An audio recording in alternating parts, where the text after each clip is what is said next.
कुरान से ज्यादा ट्रूथफुल चीज तो हमारे लिए कोई नहीं है ना। या अय्युहल्लज़ीना आमनू, किसी ने अपना जीवन साथी खोया, उनमें से कोई बांग्ला बोलता था। 7 মে রাত 1:05। তারপর থেকে 87 ঘন্টা, এক বিপর্যয়ের গল্প। প্রতিটি ঘন্টার খরচ $1 বিলিয়ন।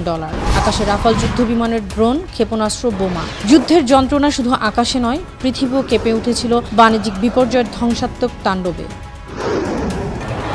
7 মে রাতে ভারতীয় রাফাল যুদ্ধ বিমান ভারত থেকে উড়ে চলে পাকিস্তানের আকাশে। 23 মিনিটের ভয়ঙ্কর অভিযানে 9টি পাকিস্তানি বেসামরিক স্থাপনাকে নিশানা করে জবাবে শুরু হয় পাকিস্তানি বাহিনীর প্রতিরোধ। শুরু হয় ভারত পাকিস্তান আকাশ যুদ্ধের এক নতুন অধ্যায়। প্রতি ঘন্টায় $1 বিলিয়ন ক্ষতি। এ যুদ্ধে ভারত কাজে লাগায় ফ্রান্সের তৈরি রাফাল, আর রাফালকে ঠেকাতে পাকিস্তান উড়িয়ে দেয় J-10C যুদ্ধ বিমান। হামলা আর পাল্টা হামলায় পাকিস্তান ভূপাতিত করে 3টি রাফাল, ধ্বংস করে 12টি ভারতীয় ড্রোন। অভিযান ছিল সুনির্দিষ্ট, অত্যাধুনিক প্রযুক্তির। যেসব প্রযুক্তির ড্রোন, ক্রুজ ক্ষেপণাস্ত্র এবং অত্যাধুনিক যুদ্ধবিমান যুদ্ধের চেহারাই বদলে দেয়। তবে এই যুদ্ধের সবচেয়ে ভয়াবহ নেতিবাচক প্রভাব পড়ে অর্থনীতিতে। ধ্বংস করেছে ব্যবসা, বিনিয়োগ। ভারতীয় শেয়ার বাজারের সূচক নিফটি এবং সেন্সেক্স হারায় $82 বিলিয়ন। বাণিজ্যিক বিমান চলাচলের ক্ষেত্রে প্রতি ঘন্টায় $80 লাখ ক্ষতি হয়েছে এবং ক্রিকেট টুর্নামেন্ট স্থগিত হওয়ায় ক্ষতি হয় $5 কোটি।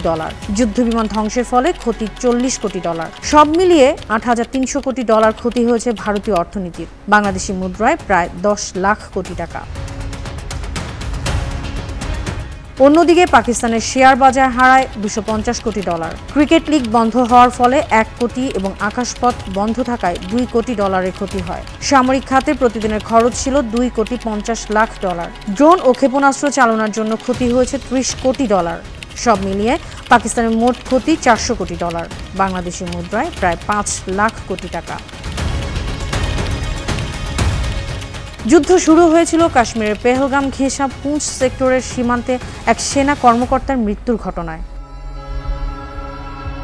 thenews.com.pk নামে পাকিস্তানি একটি সংবাদ মাধ্যম জানিয়েছে, এই যুদ্ধে প্রতি ঘন্টায় খরচ হয়েছে $1 বিলিয়ন। সেই হিসেবে 87 ঘন্টায় খরচ হয়েছে $87 বিলিয়ন। বাংলাদেশি টাকায় এই পরিমাণ প্রায় $15 লাখ কোটি টাকা। আন্তর্জাতিক ডেস্ক, বানো টিভি।